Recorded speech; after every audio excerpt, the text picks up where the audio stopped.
오늘 우리에게 주시는 하나님의 말씀은 갈라디아서 4장 28절 말씀입니다. 말씀을 제가 봉독하겠습니다. 형제들아, 너희는 이삭과 같이 약속의 자녀라. 아멘. 바울 사도는 이 교회에서 여러 의견 차이로 다툼이 나고 또 어려움을 겪는 이야기를 듣고 그 교회에 한 가지 명령을 해요. 그것은 사랑에 기반한 행동을 하라는 거였습니다. 교회는 말씀 그리고 사랑의 공동체입니다.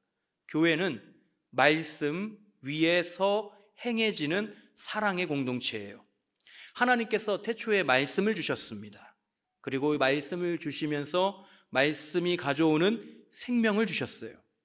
그 생명의 말씀을 받아서 듣고 믿은 사람들이 모여서 무엇을 형성하냐면 교회를 형성합니다. 하나님이 주신 말씀을 듣고 믿어서 생명을 갖게 된 사람들이 모인 공동체가 교회라는 거예요. 하나님께서 그 사람들 사랑하시는 마음으로 생명을 주시려고 말씀을 주셨다는 것을 믿는 사람들이 교회를 형성했기 때문에 하나님이 말씀을 주시는 그 마음, 사랑의 마음 안에서 형성된 그 공동체는 하나님의 사랑 안에 거합니다. 그래서 교회는 말씀 그리고 사랑의 공동체인 거예요. 교회는 먼저 하나님의 말씀이 있습니다. 이 말씀이 육신이 되어 우리에게 오셨고, 그렇게 오신 예수님은 사랑 그 자체로 우리를 위해 모든 것을 바치셨어요. 하나님이 우리를 위해 하신 일이 이 말씀 그리고 사랑을 주셨다는 겁니다. 그리고 우리는 그 말씀을 듣고 믿어 이 하나님의 사랑 안에 거하며 예수님께서 명령하신 대로 서로 사랑하는 거예요. 그런데 그냥 사랑하는 것이 아닙니다. 자기 위치를 정확하게 파악하고 사랑하는 거예요.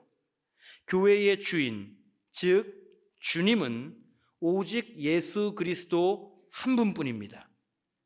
교회의 주인, 교회의 머리, 교회의 주님은 예수 그리스도 한 분뿐이에요.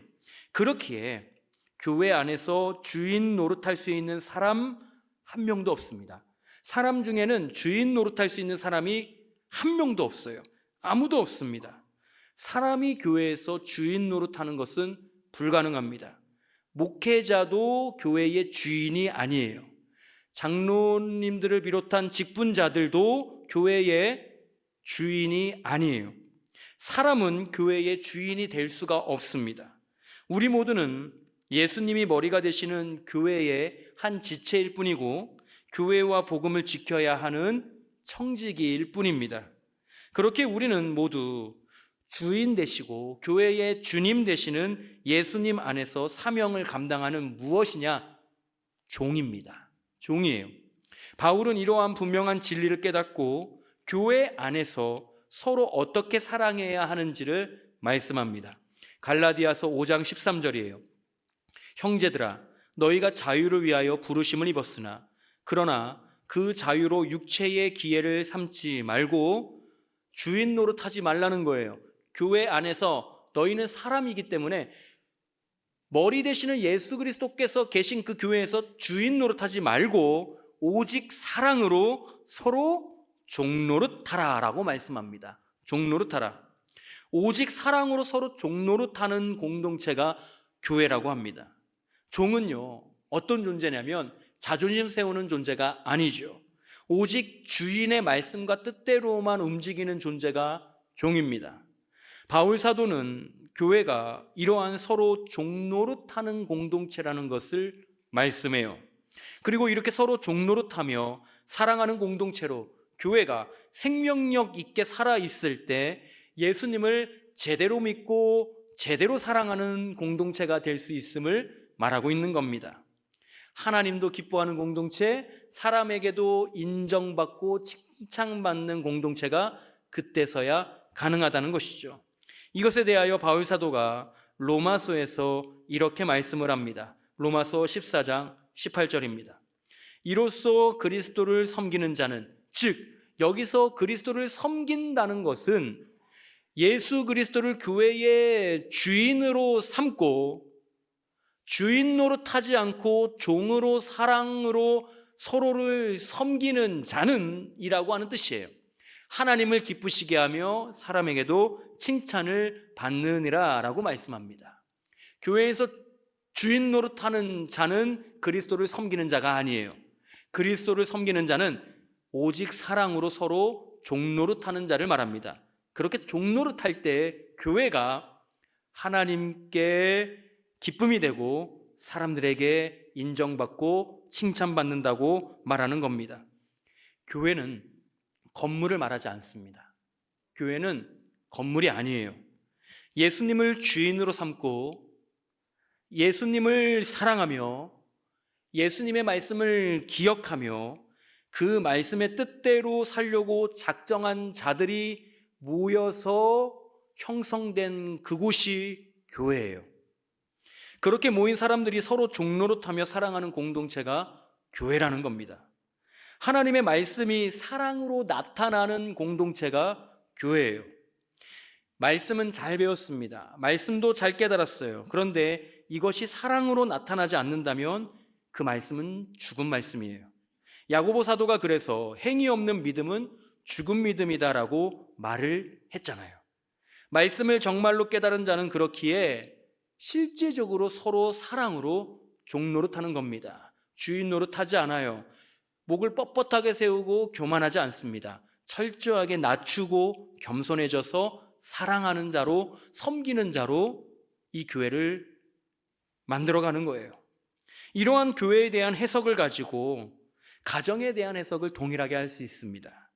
왜냐하면 가정은 하나님께서 우리에게 주신 가장 기본적인 교회의 최소 단위이기 때문에 그래요. 교회는 건물이 아니라고 반복해서 말씀을 드립니다. 우리가 예배드리고 있는 이 건물은 교회가 아니고요, 교회당이에요. 이 건물은 교회당이에요. 교회가 모이는 건물이라는 뜻이죠. 교회당. 교회는 사람입니다. 각 사람 한 명 한 명의 성도들이 다 교회예요.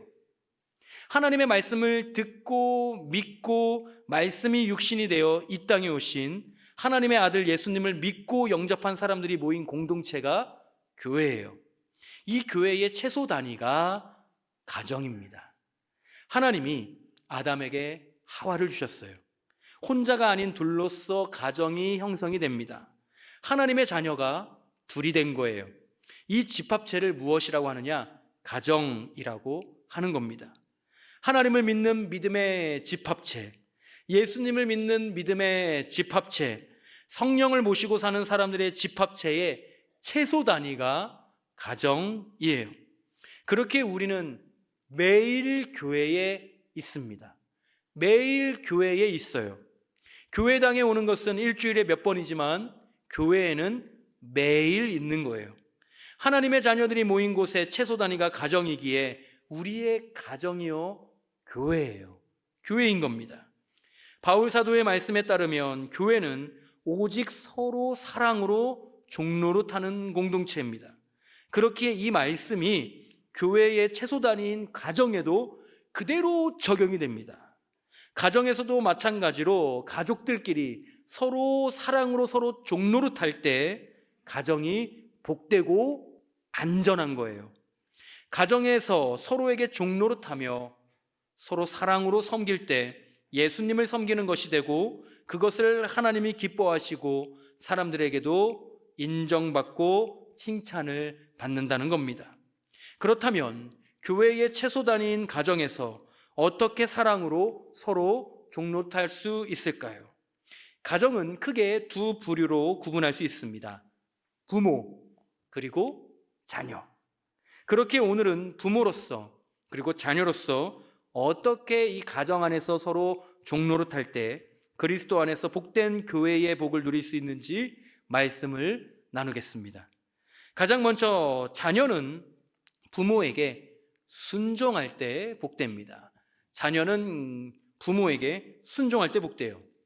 바울 사도는 교회들에 편지하면서 종종 자녀들이 부모에게 순종해야 함을 말씀하곤 했습니다. 하나님이 주신 질서에 순종하라고 하는 의미예요. 하나님이 질서를 세우셨다는 거죠. 부모님이 자기 성에 차든 안 차든, 자기 마음에 들든 안 들든 하나님이 주신 질서이기 때문에 부모에게 자녀가 순종하는 것이 옳은 일이다라고 말을 합니다.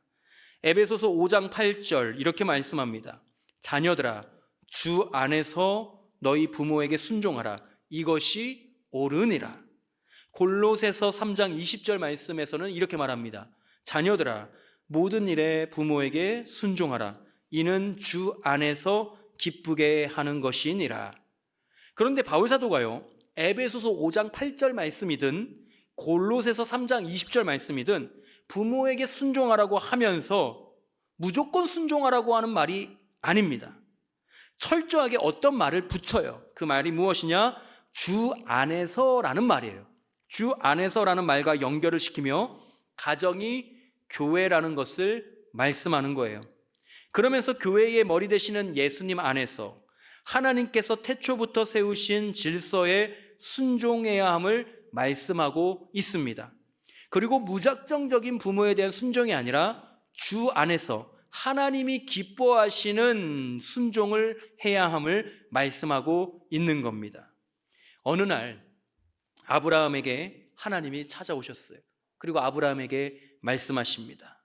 내 독자 이삭을 번제로 바치라고 하는 명령의 말씀이에요. 이삭이 누굽니까? 아브라함이 100세 때 얻은 아들입니다. 그것도 20여 년 전에 하나님이 직접 찾아오셔서 언약을 맺어주시며 또 그 언약을 20년 뒤에 성취하신, 그래서 귀하고 귀한 그 아들을 주신 아들이 이삭이에요. 누구보다 귀한 아들이었고 하나님의 언약이 성취가 된, 하나님의 말씀이 성취가 된 증거로 나타난 아들이 이삭이었어요. 그런데 그 아들 이삭을 하나님이 번제로 바치랍니다.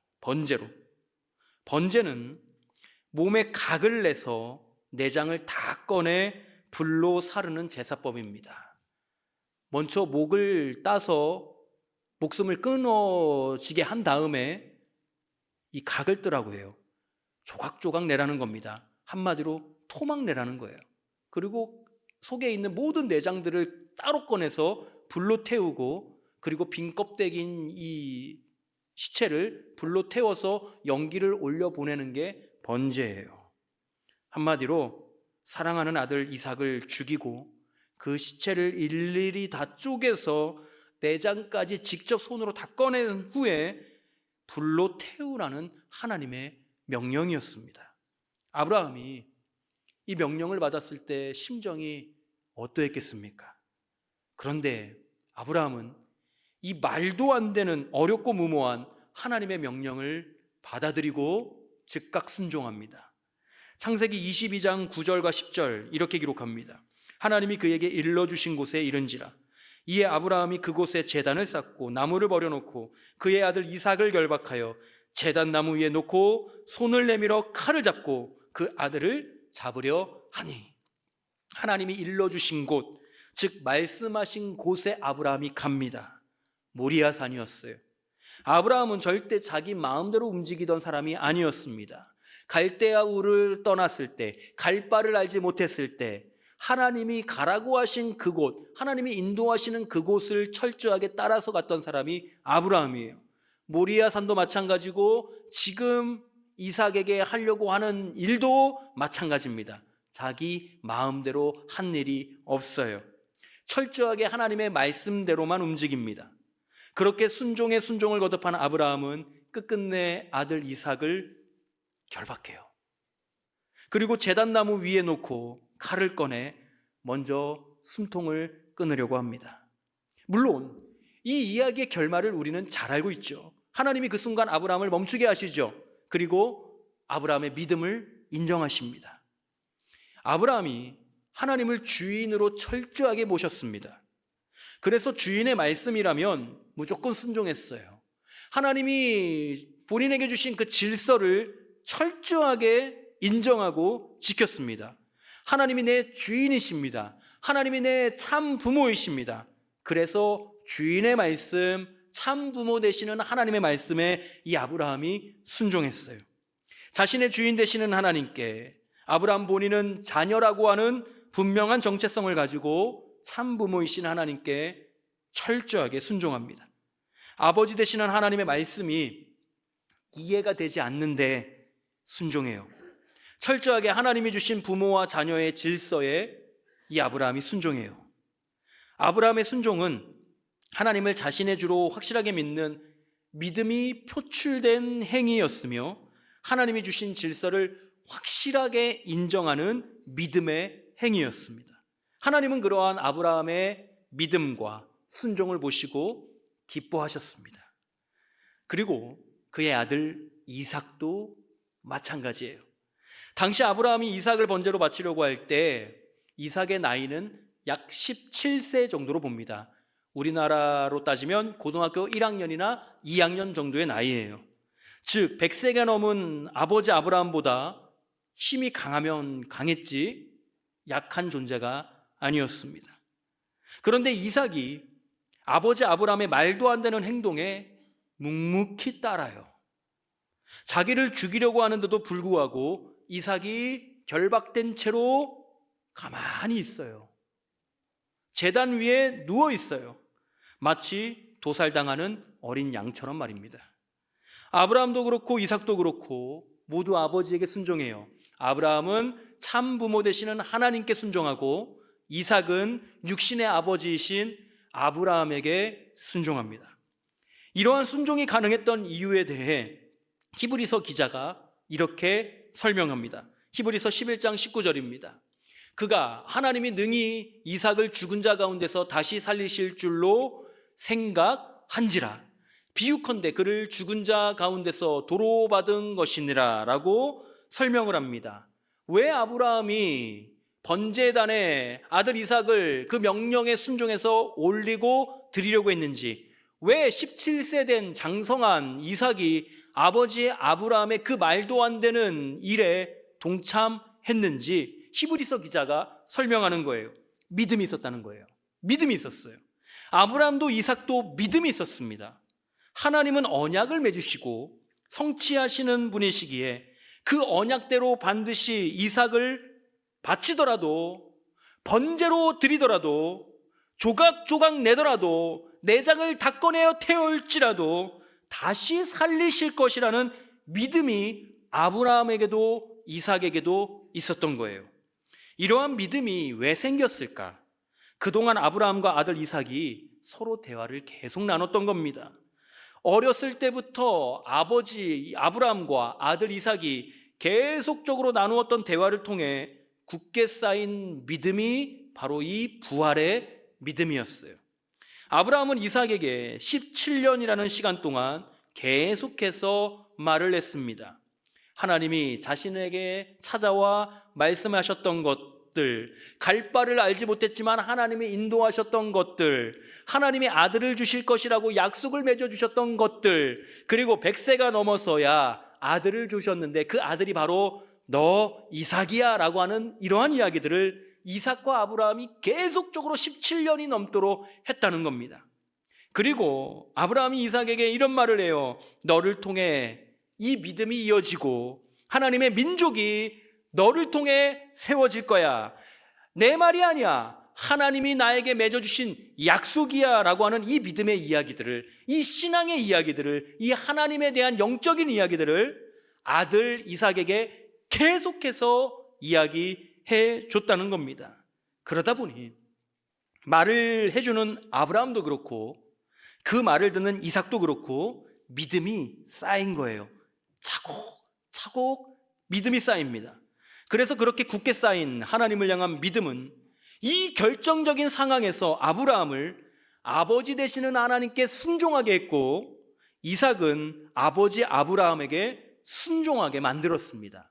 약속의 신앙, 부활의 신앙, 그리고 그 성취하시는 하나님을 믿는 그 신앙이 말도 안 되는 하나님의 명령을 순종하게 했고 말도 안 되는 아버지 아브라함의 그 행동을 감수하게끔 만들었다는 거예요. 자신들이 약속의 자녀라고 하는 분명한 정체성이 있었던 겁니다. 그래서 이 약속의 자녀라고 하는 분명한 정체성을 가지고 하나님을 끝까지 믿고 그 믿음으로 순종하는 데까지 나아간 거예요.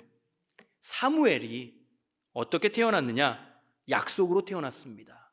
사무엘도 약속으로 태어난 아들이에요. 어머니 한나가 난임 상태였습니다. 아기를 전혀 갖지 못하는 상태였어요. 그런데 그 상태에서 기도합니다. 간절히 기도합니다. 술 취한 것처럼 오해받을 정도로 간절하게 기도합니다. 아들을 주신다면 하나님께 드리겠습니다. 아들을 주신다면 하나님께 드려 이스라엘의 제사장으로 바치겠습니다 라고 약속을 해요. 그런 약속을 하나님이 받으시고 난임 상태였던 한나의 몸을 임신할 수 있는 상태로 바꿔주십니다. 그 첫째 아들로 사무엘을 주셔요. 그래서 사무엘은 이 젖을 떼자마자 성전에 바쳐집니다. 젖을 떼자마자. 너무 어린 나이에 엄마와 떨어져요. 어머니 한나도 어린 아가였던 사무엘도 몹시도 힘든 일이었습니다. 그러나 한나도 아버지 되시는 하나님께 순종해요. 그리고 아들 사무엘도, 그 어렸던 사무엘도 어머니 한나에게 순종해요. 그런 사무엘에 대하여 성경이 이렇게 기록합니다. 사무엘상 2장 18절, 21절 하반절입니다. 사무엘은 어렸을 때에 세마포 에봇을 입고 여호와 앞에서 섬겼더라. 아이 사무엘은 여호와 앞에서 자라니라. 사무엘이 자라고 섬기는 모든 일에 여호와 앞에서라는 말이 붙습니다. 하나님이 그의 인생을 책임지셨다는 거예요. 하나님 앞에서 이 아이가 자라고 섬기니 하나님이 돌보셨다는 겁니다. 이삭도 그랬고 사무엘도 그렇고 하나님과 맺은 약속 가운데 태어난 아이들은, 그리고 하나님을 향한 믿음이 차곡차곡 쌓인 아이들은 하나님께서 그 약속을 성취해 가시며 이 아이를 하나님 앞에서 자라게끔 하십니다. 부모 앞에서 자라는 아이들, 부모 앞에서 노는 아이들은 안전해요. 하나님 앞에서 자라는 아이들은 어떤 위험이 있든지 풍파가 있든지 안전하다는 거예요. 여호와 앞에서 사무엘이 자랍니다. 하나님이 돌보셨어요. 부모에게 순종하는 일을 통해 하나님의 돌보심을 경험한 겁니다. 약속의 자녀로서 사는 삶을 하나님이 책임지신 거예요. 다윗이 자신을 이어서 왕의 자리에 올라가게 되는 솔로몬에게 이런 말을 합니다. 죽기 전에 이런 말을 해요. 역대상 28장 9절입니다. 내 아들 솔로몬아, 너는 내 아버지의 하나님을 알고 온전한 마음과 기쁜 뜻으로 섬길지어다. 여호와께서는 모든 마음을 감찰하사 모든 의도를 아시나니 네가 만일 그를 찾으면 만날 것이요 만일 네가 그를 버리면 그가 너를 영원히 버리시리라. 이렇게 말을 해줍니다. 다윗은 솔로몬에게 우리의 진짜 아버지가 되시는 하나님을 네가 믿고 붙잡아야 된다고 얘기하는 거예요. 육신적인 아버지 다윗은 나 이제 곧 죽는다라고 얘기하면서 진짜 붙들어야 되는 왕이 누구인지, 진짜 붙들어야 되는 주님이 누구인지, 진짜 붙들어야 하는 참 부모가 누구인지를 솔로몬에게 다윗이 말해주고 있는 겁니다. 여호와 하나님, 이분을 너는 알아야 된다. 온전한 마음과 기쁜 뜻으로 평생을 하나님을 섬겨야 된다라고 말해주는 겁니다. 즉 우리의 진짜 부모가 되시는 하나님께 순종하라고 말한 겁니다. 그런데 하나님의 자녀인 이 솔로몬이 하나님을 버리게 되면, 즉 하나님께 순종하지 않으면 버림받게 됨을 다윗이 경고하며 말한 거예요. 그리고 후에 정말로 솔로몬은 주인 되시고 부모 되시는 하나님께 순종하지 않습니다. 하나님을 향한 믿음을 버립니다. 2번이나 하나님이 찾아오셔서 기회를 주세요. 회개하라고. 그런데 솔로몬은 그 2번의 기회조차도 붙잡지 못하고 멸망의 길을 갑니다. 자신이 주인 노릇하면서 왕 노릇하다가 망해요. 지혜서인 잠언 말씀을 보니 이런 말씀이 기록되어 있습니다. 잠언 1장 8절입니다. 내 아들아, 내 아비의 흉계를 들으며 내 어미의 법을 떠나지 말라라고 말입니다. 한마디로 부모의 말을 귀 기울여 듣고 그릇되이 행하지 말라는 거예요. 먼저는 우리의 참 부모가 되시는 하나님의 말씀을 귀 기울여서 들으라는 말씀이죠. 그리고 그 말씀대로 순종하며 살라고 하는 말씀입니다. 그리고 이 말씀을 가정 안으로 가지고 들어오면 가정 안에서도 부모님의 말씀을 신중하게 귀 기울여 듣고 그 말씀을 우습게 여기지 않고 존중하며 순종하라는 말씀입니다. 참 부모 되시는 하나님의 말씀을 우습게 여기거나 가정에서 부모님의 말씀을 우습게 여기는 자들에 대해서 잠언 기자가 한마디를 더합니다. 잠언 30장 17절입니다. 아비를 조롱하며 어미 순종하기를 싫어하는 자의 눈은 골짜기의 까마귀에게 쪼이고 독수리 새끼에게 먹히리라. 굉장히 강한 표현이죠. 굉장히 강한 표현입니다. 성경이 얼마나 부모에 대한 순종을 강조하는지, 하나님이 주신 이 질서에 대한 순종을 강조하는지 우리가 깨달을 수 있는 본문이에요. 말씀에 순종했던 아브라함, 이삭, 한나, 사무엘과 또한 말씀에 불순종한 솔로몬의 이야기를 우리가 기억하며 먼저는 하나님께 그리고 가정에서 우리의 부모님께 순종하는 우리 모든 성도님들 되시기를 주님의 이름으로 소망합니다. 자녀가 부모에게 순종할 때 복된 것과 마찬가지로 부모는 언제 복되냐? 내 자녀를 용납해 줄 때 복됩니다. 자녀는 부모에게 순종할 때 복되거든요. 그런데 부모는 자녀에게 어떻게 해야 되느냐? 용납해 줄 때 복됩니다. 하나님은 당신의 자녀들을 몹시도 사랑하십니다. 매우 사랑하세요. 그래서 언제나 용서하실 준비를 하고 계시는 분이 우리가 믿는 하나님입니다. 무슨 일이든 어느 때든지 용납하실 수 있는 분이 우리가 믿는 하나님이라고 하는 거예요. 그에 대한 증명으로 아들 예수 그리스도를 우리에게 주셨고 대신 우리의 죄를 짊어지고 죽게 하셨습니다. 십자가에 못 박히셔서 모든 피아물을 다 쏟아지게 하셨습니다. 우리를 사랑하셔서 그래요. 우리를 받아주시기 때문에 그렇습니다. 우리를 용납하시기 때문에 그래요. 그런데 우리가 우리 자신을 볼 때, 내가 나를 볼 때 그런 사랑을 받을 만한 괜찮은 사람입니까? 하루에도 몇 번씩 우리의 생각과 우리의 마음으로 짓는 죄악들이 얼마나 많습니까? 우리는 그분 앞에서 부끄러움 천지입니다. 내 마음이 선한 것 하나도 없다고 고백하는 시편의 기자처럼 우리도 우리 마음에 선한 것이 하나도 없습니다. 우리의 발과 손으로, 우리의 눈으로 짓는 죄악들이 얼마나 많습니까? 시기하고 질투하고 거짓으로 행하고 폭력적인 마음으로 살인하는 일들이 얼마나 많습니까? 그런데 이런 우리를 하나님이 다 용납해 주세요. 걱정하지 마. 내가 다 받아줄게. 못 믿겠어? 그러면 내 아들까지도 죽여서 십자가에 못 박아줄 테니 너희가 그것을 보고 믿으며 내가 너희를 용납하고 무슨 일이든 어떤 짓이든 다 받아줄 테니 걱정하지 마. 나는 너희를 사랑해라고 말씀해 주신다는 겁니다. 모든 이들이 알게 하시기 위해 공공연하게 높은 곳에 매달리게 하셔서 하나님의 사랑을 다 보라고, 하나님의 사랑을 다 깨달으라고 하나님이 직접 증명하신 겁니다. 우리의 참 부모가 되시는 하나님은 이렇게 용납하시는 사랑을 베푸세요. 이러한 사랑을 받은 것을 깨달은 부모는 그 사랑으로 내 자녀들을 똑같이 용납합니다.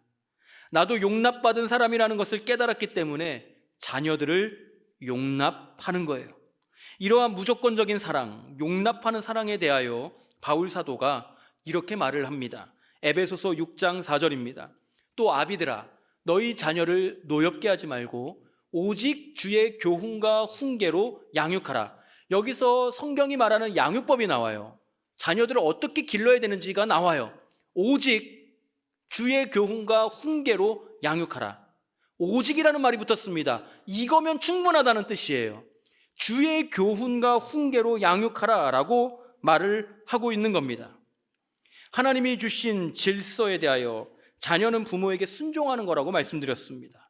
이러한 하나님이 주신 질서에 있어서 부모는 자기 자녀를 용납하는 거예요. 이게 질서입니다.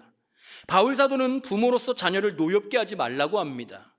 즉 자신에게 주신 하나님의 질서를 멋대로 사용하여 웃 어른이라는 나이와 삶의 풍부한 경험을 빌미로 인간적인 욕심을 감정대로 나타내고 강요하지 말라는 말씀입니다. 그러면서 자녀를 양육하는 법을 알려주죠. 주의 교훈과 훈계라고 말을 해요. 즉 하나님의 말씀으로 양육하라고 하는 거예요. 이 말씀을 아주 간단하고 쉽게 말씀을 드리자면, 자녀들에게 이것저것 교육하는 것, 그것보다 아니 그런 거 다 안 해도 되니 이거는 꼭 하라는 거예요. 뭐냐? 신앙교육입니다. 신앙교육은 꼭 하라고 하는 말이에요. 오직 주의 교훈과 훈계라고 말씀을 했어요. 신앙교육하라는 겁니다. 다른 교육들 안 해도 괜찮다. 다른 교육하면 더 좋겠지만 다른 교육 안 해도 괜찮으니 신앙교육은 무조건 꼭 해라 라고 말씀하는 겁니다. 오직 주의 교훈과 훈계로 양육하라. 신앙교육은 제대로 하지 않고 자꾸 인간적인 욕심, 세속적인 욕심을 가지고 내 자녀를 교육하는 그 일이 있으면 안 된다고 말씀하는 겁니다. 내 자녀에게 먼저 창조주 하나님을 가르치고 구원자 예수님을 가르치고 함께 하시는 성령님을 가르치라는 거예요. 그렇게 하나님 안에서 믿음으로 살아가는 자녀로 길러내는 것이 우리 부모의 사명이며 우리 교회의 사명이라고 말씀하는 겁니다. 바울은 그러면서 골로새서에서 이렇게 말씀해요. 골로새서 3장 21절입니다. 아비들아, 너희 자녀를 노엽게 하지 말지니 낙심할까 함이라 라고 말이에요. 여기서 낙심이라고 하는 게 그저 상처받고 그저 좀 삐지고 그저 아빠 엄마에게 좀 화가 나고 이 정도를 말하는 게 아닙니다. 여기서 말하는 낙심할까 함이라는 어떤 의미냐면 하나님에 대한 믿음을 잃어버릴까 하노라 라고 하는 뜻이에요. 완전히 믿음을 잃어버리고 하나님을 떠나는 일이 내 부모님 때문에 일어나는 일이 생긴다면 안 된다는 거죠. 아, 나는 우리 아빠 엄마처럼 저렇게 신앙생활 하는 걸 보니 하나님이 없는 것 같구나 라고 하는 일이 생기면 안 된다고 하는 겁니다. 이게 내 자녀를 노엽게 하는 거예요. 내 자녀가 막 화를 내고 분통처저하고 격분한다고, 이 말씀이 그렇게 단순한 해석이 아닌 거예요. 내 자녀가 아무 말도 하지 않습니다. 그저 부모가 하는 일과 부모가 하는 말을 봅니다. 그리고 나는 우리 부모님처럼 저렇게 신앙생활 하는 거면 신앙생활 하지 않겠다. 나는 우리 부모님이 저렇게 거짓으로 하나님을 믿는다면 나는 저런 하나님을 믿지 않겠다 라고 하는 게 자녀를 노엽게 한다는 거예요. 그래서 낙심, 하나님을 향한 마음, 믿음의 마음이 떨어지면 안 된다고 바울 사도가 염려하면서 골로새 교회에 편지하고 있는 겁니다. 인간적인 욕심, 감정적인 훈계는 내 자녀를 노엽게 하고 낙심하게 해요. 하나님이 주신 질서를 자기 멋대로 부모가 이용하면 그렇게 된다는 겁니다. 그렇게 부모로서 자녀를 양육할 때 우리는 철저하게 신앙 안에서 하나님과 예수님과 성령님을 믿는 믿음 안에서 신앙으로 양육할 필요가 있다는 겁니다. 내가 먼저 사랑을 받았어요. 부모로서 하나님에 대한 사랑을 받았어요. 내가 먼저 용납을 받았습니다. 나 같은 사람도 우리 하나님이 받아주셨고 구원해 주셨어요. 이걸 깨닫고 하나님께서 내 자녀들을 맡겨주셔서 청지기 사명을 주셨구나. 이것을 가지고 내가 받은 사랑을 내 자녀들에게 증명하면서 용납의 사랑으로 양육해야 한다는 것이죠. 이스라엘의 초대왕 사울이요, 본래 굉장히 겸손한 사람이었습니다. 사울 왕이 겸손했어요. 왕이 되기 전에는 정말 겸손했던 사람입니다. 참 좋은 사람이었어요. 그러나 왕이 되고 2년 후부터 변질이 됩니다. 권력의 맛을 본 거예요. 다윗이 골리앗을 죽이고 이략 국가의 영웅이 되니 완전히 이상한 사람으로 변질해 버립니다. 나쁜 놈이 돼요. 다윗이 반역할 것이라는 자기만의 허상에 빠집니다. 그래서 다윗을 죽이려고 하는 교만하고 난폭한 사람이 됩니다. 이 사울이요. 그런데 이 사울이 자기 아들 요나단은 너무 사랑했어요. 요나단을 너무 사랑했어요. 그리고 요나단은 누구를 사랑하느냐? 다윗을 사랑해요. 다윗이 반역할 사람이 아니라는 것을 이 요나단이 잘 알았어요. 그래서 요나단은 억울하게 다윗이 죽는 일이 없도록 다윗을 살리는 일에 최선을 다합니다. 그리고 아버지 사울에게도 다윗에 대한 변호를 자초해서 해요. 그러자 사울이요, 아들 요나단에게 아주 심각한 막말을 퍼붓습니다. 그리고 죽이려고까지 해요. 사무엘상 20장 30절과 33절 상반절 이렇게 기록합니다. 사울이 요나단에게 화를 내며 그에게 이르되 패영무도한 계집의 소생아, 네가 이새의 아들을 택한 것이 내 수치와 내 어미의 벌거벗은 수치됨을 내가 어찌 알지 못하랴. 사울이 요나단에게 단창을 던져 죽이려 한지라. 사실 이 말이요, 언급할 가치가 없는 아주 저질스러운 말입니다. 한 아내의 남편으로서, 요나단의 아버지로서 할 말이 아니에요. 그러나 자기 감정을 못 이겨서 자기 마음대로 일이 풀리질 않자 막말을 쏘아내고 자기 아들을 죽이려고 합니다. 그런데 사울이요, 아들 요나단이 미워지거나 싫어져서 그런 게 아니에요. 아버지 사울은 아들 요나단을 너무 사랑합니다. 그런데 이 사랑이 비뚤어진 사랑이에요. 비뚤어진 사랑. 아들 요나단이 아닌 다윗이 왕이 될까봐 염려되는 마음을 아들 요나단이 몰라주는 것 같으니 감정적으로 요나단에게 화를 쏟아내고 막 죽일 듯이 잡았던 거예요. 분명히 사울은 아들 요나단을 매우 사랑합니다. 그러나 사랑하는 방식이 자기 방식대로 사랑하는 거예요. 자기 방식대로 사랑하는 것을 아들 요나단이 받아주지 않자 화를 내죠. 그에 대한 아들 요나단의 반응이 어떠합니까? 이렇습니다. 사무엘상 20장 34절 상반절이에요.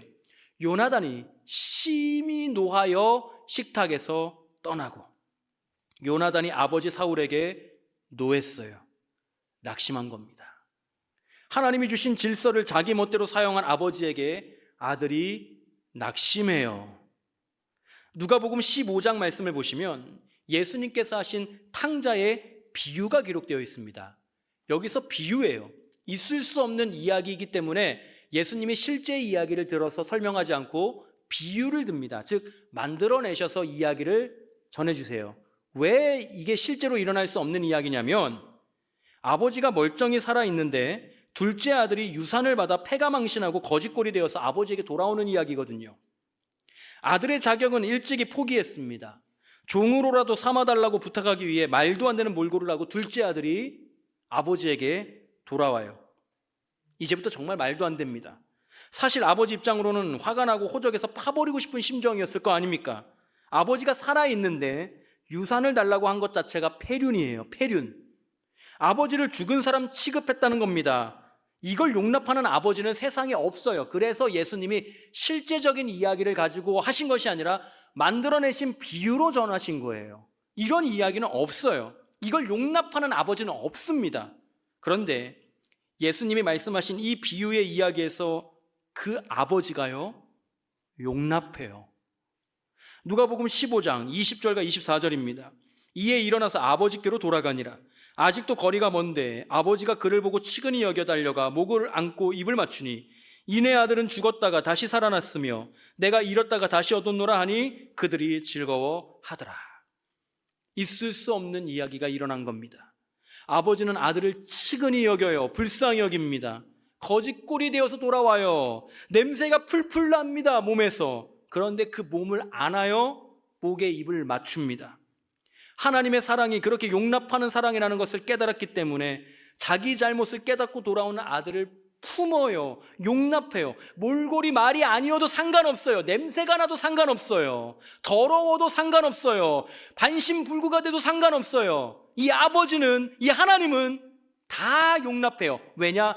내 자녀가 내 집에 오고 있기 때문에 그래요. 내 품에 안기고 있기 때문에 그래요. 다 용납하는 겁니다.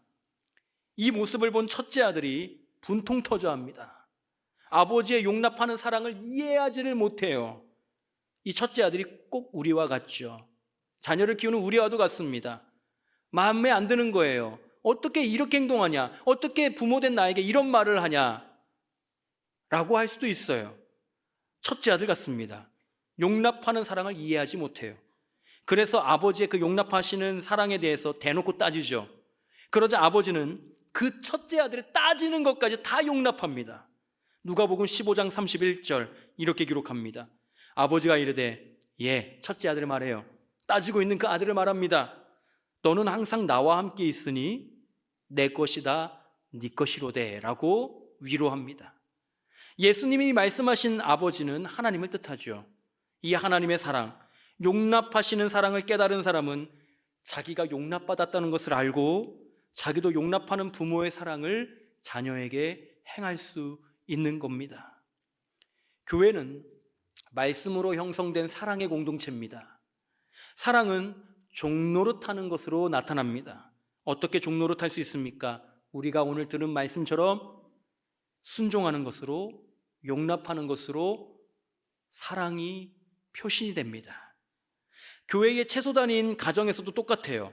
가정에서 식구 모두 서로 사랑으로 종노릇할 때 그 가정이 복됩니다. 하나님께서 주신 질서를 선용하면서 자녀는 부모에게 순종하고 부모는 자녀를 용납할 때 그 가정이 하나님 안에서 은혜를 누리고 복된 가정이 되는 거예요. 교회 안에서 그리고 가정에서 우리 모두는 하나님의 자녀입니다. 하나님의 자녀예요. 직분하고 상관없어요. 다 그런 거 내려놓고 나면, 다 벗어던지고 나면 딱 공통된 하나의 존재가 남습니다. 그게 하나님의 자녀예요. 나이가 많든 적든 부모든 자녀든 우리 모두는 하나님의 자녀라는 거예요.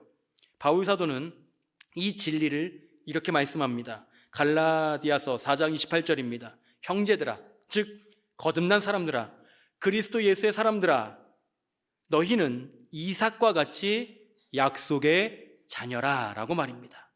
설교 처음에 말씀드렸던 이삭은 아브라함이 하나님께로 받은 약속의 증거입니다. 한마디로 약속의 자녀예요. 이삭이.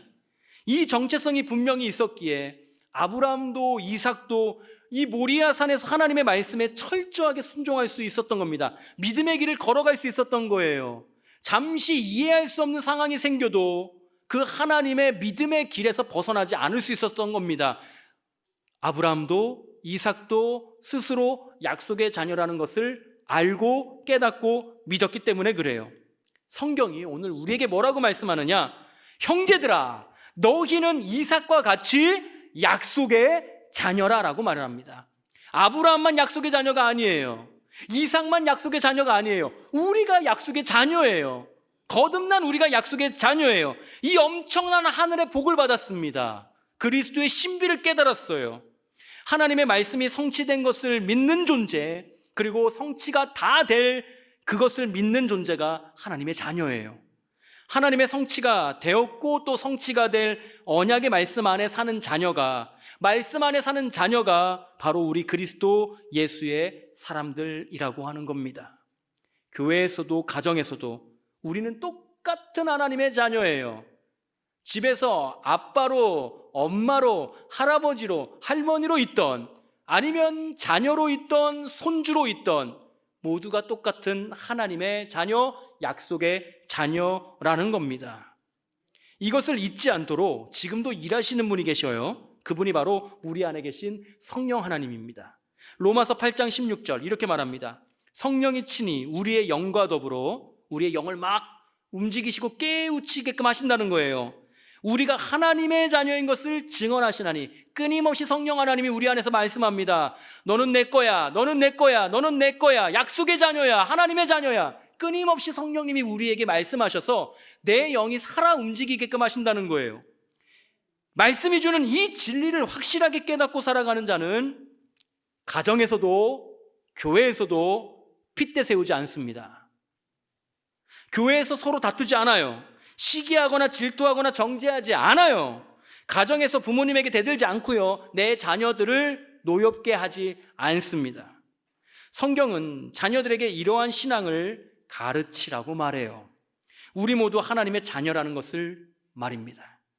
그래서 용납하시는 하나님의 사랑을 받은 우리 하나님의 자녀들이 하나님의 말씀에 순종할 때 가정도 복되고 교회도 복되고 이 나라와 민족도 복되다는 것을 가르쳐 주라고 성경이 말을 해요. 잠언 4장 4절입니다. 아버지가 내게 가르쳐 이르기를 내 말을 내 마음에 두라, 내 명령을 지키라, 그리하면 살리라. 내 아버지가 나에게 가르쳐 주시는 거예요. 이 말씀이 내 말을 내 마음에 두라. 이걸 성경 기자로 따지면 다윗이 솔로몬에게 알려주셨다는 겁니다. 아버지 다윗이 나에게 이 솔로몬에게 가르쳐 이르기를 내 말을 내 마음에 두라, 내 명령을 지키라, 그리하면 살리라. 하나님의 말씀을 가르쳐 주셨다는 거예요. 그래서 이 배운 말씀을 자녀들에게 똑같이 계승시켜주고 가르쳐 주는 거죠.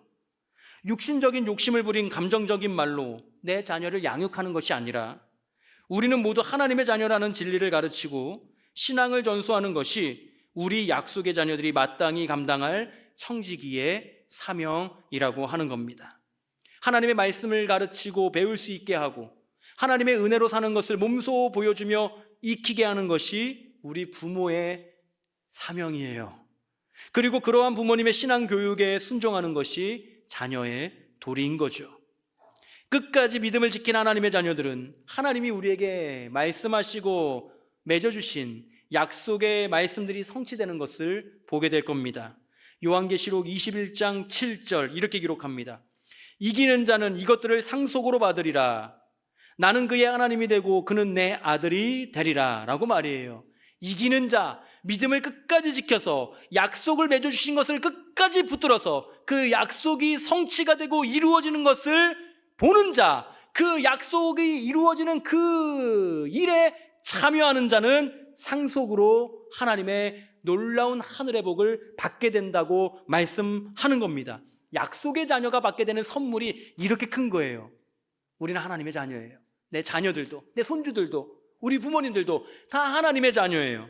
우리는 이것을 상속으로 받아야 되는 사람들입니다. 그렇기 때문에 믿지 않는 내 자녀들, 믿지 않는 내 부모님들, 믿지 않는 내 손주들 위해서 기도하고 애쓰고 복음 전해야 되는 거예요. 이게 우리의 사명인 겁니다. 부활을 믿었던 이삭과 같이 우리도 부활할 것을 믿는 약속의 자녀입니다. 그러니 이 약속 안에서 은혜로 살아가는 우리 교회, 그리고 우리 가정이 될 때 우리 교회도 복되고 아름답고요, 우리 가정도 복되고 아름답습니다. 성도로서 교회에서 서로 사랑으로 종노릇하고 부모와 자녀로서 가정에서 사랑으로 서로 종노릇할 때 설교 초반에 말씀드렸듯이 하나님이 기뻐하시는 교회와 가정이 되고 사람들에게도 인정과 칭찬을 받는 교회와 가정이 됩니다. 가정의 달을 맞이했습니다. 우리 교회와 가정에 하나님의 풍성한 은혜가 가득 넘쳐나기를 주님의 이름으로 진심으로 축복합니다. 또한 우리는 약속의 자녀들이에요. 이 세상의 논리로 살아가는 사람들이 아닙니다. 이 세상에 썩어질 육신의 만족을 추구하며 살아가는 사람들이 아니에요. 이걸 우리가 깨달았다면, 그렇게 정욕과 탐심으로 살던 나를 받아주시고 용납해 주시는 하나님의 그 큰 사랑을 우리가 깨달았다면, 이 하나님의 넓으신 사랑을, 바다보다 깊으신 그 사랑을 내 자녀들에게도 알려주고 가르쳐야 한다는 거죠. 오직 주의 교훈으로, 주의 말씀으로, 주의 사랑으로 내 자녀를 가르치고 전해줄 수 있게끔 해야 된다는 겁니다.